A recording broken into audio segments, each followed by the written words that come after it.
আমরা অনতিবিলম্বে এই মহান মুক্তিযোদ্ধাকে অপদস্থ এবং হত্যাকারীদের আইনের আওতায় এনে দৃষ্টান্তমূলক শাস্তির দাবি জানাই। যে রংপুর জেলার ভিতরে তারাগঞ্জ উপজেলায় বিশেষ করে আইনশৃঙ্খলা পরিস্থিতির যে অবনতি ঘটেছে তার শেষ প্রমাণ এই বীর মুক্তিযোদ্ধার হত্যাকাণ্ডের মধ্য দিয়ে প্রমাণিত হলো। এই তার সহধর্মিণী সহ যে বর্বরোচিত হত্যাকাণ্ডের শিকার হয়েছে, আগামী 24 ঘন্টার মধ্যে অবশ্যই প্রকৃত আসামিদের গ্রেপ্তার করতে হবে। যে ঘটনাটা ঘটেছে এখানে মুক্তিযুদ্ধ এবং তার পরিবার, তার স্ত্রীকে সহ যে হত্যাযোগ্যটা ঘটেছে, আমরা তার প্রতিবাদে এখানে দাঁড়িয়েছিলাম।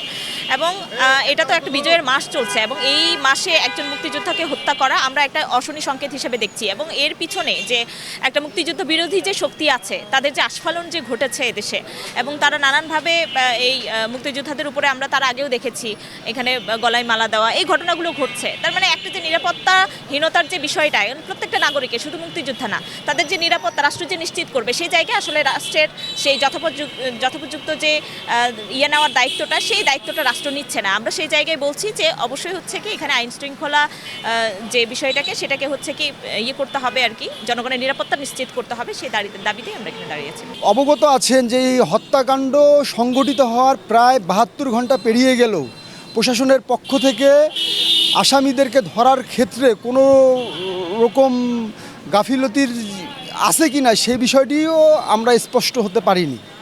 তবে আমরা ধারণা করছি প্রশাসনের ব্যাপক গাফিলতি আছে, কেননা 72 ঘন্টা পেরিয়ে গেলেও প্রশাসন কোনোরূপ আশানুরূপ বক্তব্য আমাদের সামনে ব্যক্ত করতে পারেনি।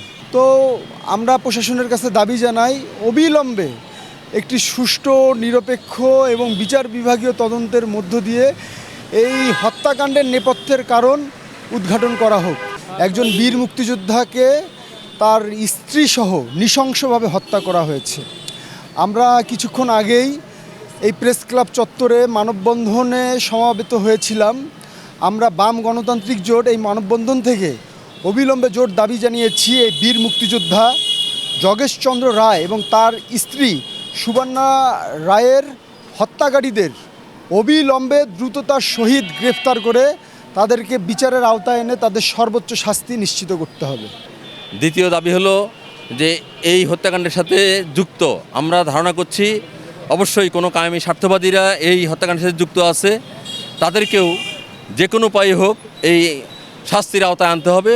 সেই প্রচেষ্টা আইনশৃঙ্খলা বাহিনীর কাছ থেকে আমরা দাবি করছি।